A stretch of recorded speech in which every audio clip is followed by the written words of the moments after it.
Black బక్ అనేటువంటి సంస్థ ఇప్పుడు కర్ణాటక నుంచి తరలి వెళ్ళిపోవాలని నిర్ణయించుకుంది. అందుకుగాను సోషల్ మీడియా వేదికగా ఒక పోస్ట్ పెట్టింది. గత 9 ఏళ్లుగా కర్ణాటకలోని రోడ్లన్నీ గుంతలమయమయ్యాయి. మేము మా కార్యాలయానికి వెళ్లేందుకు కూడా ఇబ్బందులను ఎదుర్కొంటున్నాం. మరో 5 ఏళ్లలో కూడా పరిస్థితి బాగుపడుతుందనేటువంటి నమ్మకం మాకు లేదు. కాబట్టి మేము కర్ణాటకని వదిలి వెళ్ళిపోవాలనుకుంటున్నాం అంటూ బ్లాక్ బక్ అనేటువంటి సంస్థ సోషల్ మీడియాలో ఒక పోస్ట్ పెట్టగా, ఆ పోస్ట్కి ఆంధ్రప్రదేశ్ మంత్రివర్యులు నారా లోకేష్ గారు రీపోస్ట్ పెట్టారు. మీరు మీ సంస్థని విశాఖ వేదికగా ఏర్పాటు చేసుకోండి, అక్కడ మౌలిక సదుపాయాలు అద్భుతంగా ఉన్నాయి, అలాగే ఆంధ్రప్రదేశ్లో పరిశుభ్రత కలిగినటువంటి నగరాల్లో విశాఖ నగరం కూడా ఒకటి అంటూ నారా లోకేష్ గారు రీట్వీట్ చేసినటువంటి నేపథ్యంలో ఇప్పుడు బ్లాక్ బక్ అనేటువంటి సంస్థ ఆంధ్రప్రదేశ్లో పెట్టుబడి పెడుతోందా లేదా అనే దాని మీద మనం పూర్తి స్థాయిలో విశ్లేషణ చేసుకుందాం. ప్రస్తుతం మనతో పాటు ఉన్నారు ప్రముఖ రాజకీయ విశ్లేషకులు, ప్రముఖ సీనియర్ జర్నలిస్ట్ డివిఎస్ గారు. వారితో మాట్లాడదాం. సార్ నమస్తే. సార్ నమస్తే. బ్లాక్ బక్ అనేటువంటి సంస్థ ఇప్పుడు కర్ణాటకని వదిలి వెళ్ళిపోతున్నట్లుగా సోషల్ మీడియాలో ఒక పోస్ట్ పెట్టారు. దానికి కారణం ఏంటంటే, గత 9 ఏళ్లుగా కర్ణాటకలోని రోడ్లన్నీ గుంతలమయమయ్యాయి. మేము మా కార్యాలయానికి వెళ్లేందుకు కూడా తీవ్ర ఇబ్బందులను ఎదుర్కొన్నాం. మరో 5 సంవత్సరాల్లో రోడ్లు బాగుపడతాయి అనేటువంటి నమ్మకం కూడా మాకు లేదు అంటూ ఆ సంస్థ ఒక ట్వీట్ చేసినటువంటి నేపథ్యంలో ఆ ట్వీట్కి రీట్వీట్ చేస్తూ ఇప్పుడు నారా లోకేష్ గారు మీ సంస్థని విశాఖలో ఏర్పాటు చేయండి, అక్కడ మీకు అద్భుతమైనటువంటి మౌలిక సదుపాయాలు ఉన్నాయి, పరిశుభ్రమైనటువంటి నగరం అది అంటూ కూడా ఆయన వెల్కమ్ చెప్పేటువంటి ప్రయత్నం చేస్తూ ఉన్నారు. ఏంటి సార్, ఈ సంస్థ ఇప్పుడు ఆంధ్రప్రదేశ్లో పెట్టుబడులు పెట్టబోతోందా అంటే ఏం చెప్తారు? అయస్కాంతం ఆకర్షించినట్టు ఆకర్షిస్తున్నాడు పారిశ్రామికవేత్తల్ని లోకేష్. అసలు ఏంటి, ఒక మ్యాగ్నెట్గా మారాడా? ఇప్పుడు ఇవాళ బ్లాక్ బక్ కూడా ఏపీ వచ్చేస్తుందా అంటే ఇవాళ చొరవ ఏది, పక్క రాష్ట్రం నుంచి కంపెనీలు మనం లాక్కోవటం కాదు, అక్కడ వాళ్ళకి వసతులు లేక వాళ్ళు మరి మేము ఇక్కడ ఉండలేము. ఇప్పుడు ఆయన ఏమని పెట్టాడు, బ్లాక్ బక్ CEO ఒక ట్వీట్ పెట్టాడు. ఏది, 9 ఏళ్లతో ఈ గుంతల రహదారులతో విసిగెత్తిపోయాం, ఇంకో 5 ఏళ్లకు కూడా ఈ గుంతలు బూడుస్తారన్న నమ్మకం లేదు, ఇంకా మేము ఇక్కడి నుంచి వెళ్ళిపోతున్నాం అని పెట్టాడు. దానికి వెంటనే మరి అందిపుచ్చుకున్నాడు లోకేష్. విశాఖ ఇవాళ సురక్షిత నగరం, మరి పరిశుభ్రమైన నగరాల్లో దేశంలోనే మరి 5వ స్థానంలో ఉంది. విశాఖ పిలుస్తోంది బ్లాక్ బక్ని అన్నాడు. అంతకుముందు కూడా కర్ణాటక మంత్రి ఒక ఆయన చంద్రబాబుని విమర్శించారు.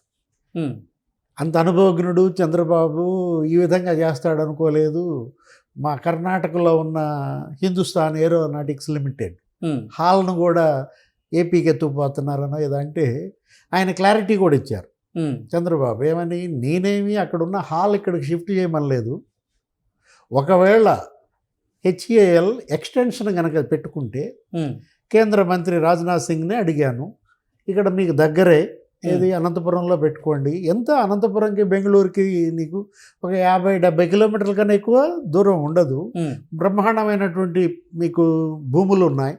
ఇప్పుడు లేపాక్షి నాలెడ్జ్ హబ్ అని ఉండేది అప్పట్లో, దగ్గర దగ్గర ఒక 8,838 ఎకరాలు. అక్కడేం పెట్టలేదు. రాజశేఖర రెడ్డి ఆ భూముల్ని ఒక స్కామ్ చేశాడు, బ్యాంకులో వాటిని కుదవబెట్టి వాళ్ళు లోన్ తీసుకున్నారు.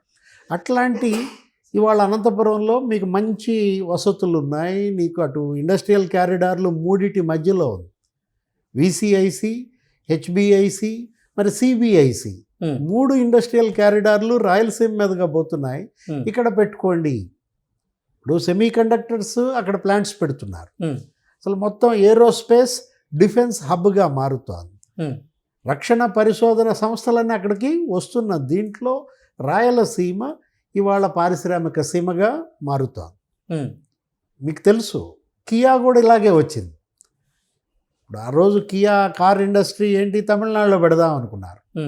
తమిళనాడు మరి అక్కడున్న అధికారంలో ఉన్న ప్రభుత్వం ఏం చేసింది, మేము మీకు ల్యాండ్ ఎంత ఇస్తామో అంత మీరు మాకు ముడుపులు ఇవ్వాలన్నారు. ఇప్పుడు కన్నన్ రామస్వామి అని చెప్పి అక్కడ ఉన్నటువంటి పారిశ్రామికవేత్త ట్వీట్ చేశాడు.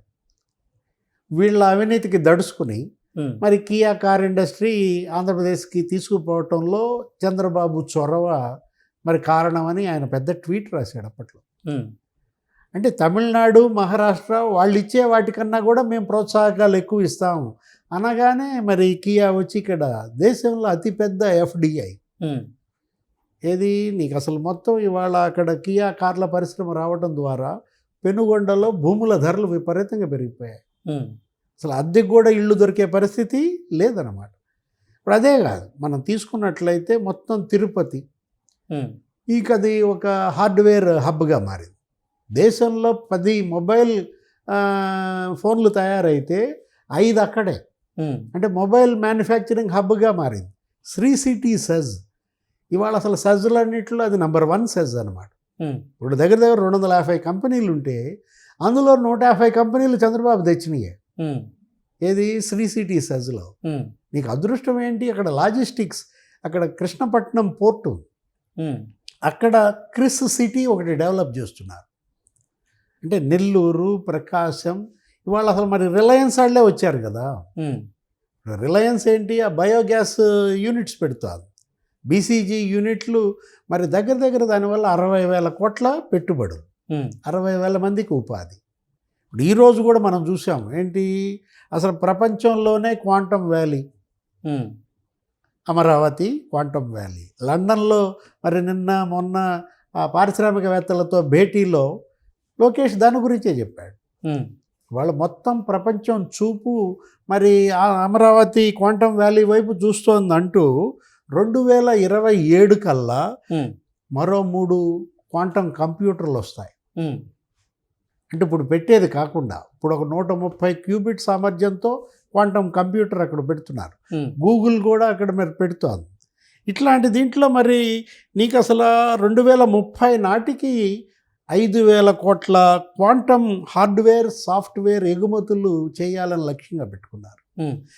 అంటే 100 స్టార్టప్లకి సపోర్టుగా 1000 కోట్లతో నీకు క్వాంటమ్ ఫండ్ ఒకటి పెడుతున్నారు.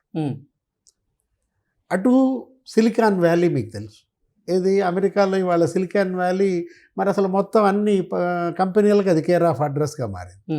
ఇప్పుడు క్వాంటమ్ కంప్యూటర్లన్నిటికీ మరి క్వాంటమ్ వ్యాలీ అమరావతి, ఆంధ్రప్రదేశ్ మరి కేర్ ఆఫ్ అడ్రస్గా మారుతున్న దీంట్లో ఇవాళ మరి లండన్ పర్యటన, రేపొద్దున నవంబర్ 14-15 తేదీల్లో విశాఖలో సమ్మిట్. ఈ సమ్మిట్కి పారిశ్రామికవేత్తలందరినీ తరలి రమ్మని మరి లోకేష్ పర్యటన. నిన్న తాజాగా మనం చూసాం జీసీసీ కాన్ఫరెన్స్ జరిగింది, global capability centre. Nirmala Sitharaman కేంద్ర ఆర్థిక మంత్రి ఏమన్నారో తెలుసా, జూన్లో గూగుల్తో చర్చలు, ఓకే, సెప్టెంబర్ కల్లా గూగుల్ టీం ఇక్కడికి వచ్చింది. అది కదా చంద్రబాబు నాయకత్వ సామర్థ్యం. కేవలం 3 నెలల్లో గూగుల్ టీంని మరి ఇక్కడికి తెప్పించారంటే, విశాఖలో ఇవాళ గూగుల్ డేటా సెంటర్ 50,000 కోట్లతో పెడుతున్నారంటే ఆంధ్రప్రదేశ్ ప్రభుత్వం యొక్క సామర్థ్యం, ఇక్కడ ఉన్నటువంటి నాయకుడి యొక్క నాయకత్వం అంటూ ఎవరు ప్రశంసించారు? నిర్మలా సీతారామన్. ఇప్పుడు రేపొద్దున విశాఖ సమ్మిట్కి కూడా కనీసం ఒక 10 లక్షల కోట్ల పెట్టుబడులు మరి అక్కడ గ్రౌండ్ అయ్యే అవకాశం కనపడుతోంది. Okay sir, thank you so much. నమస్తే.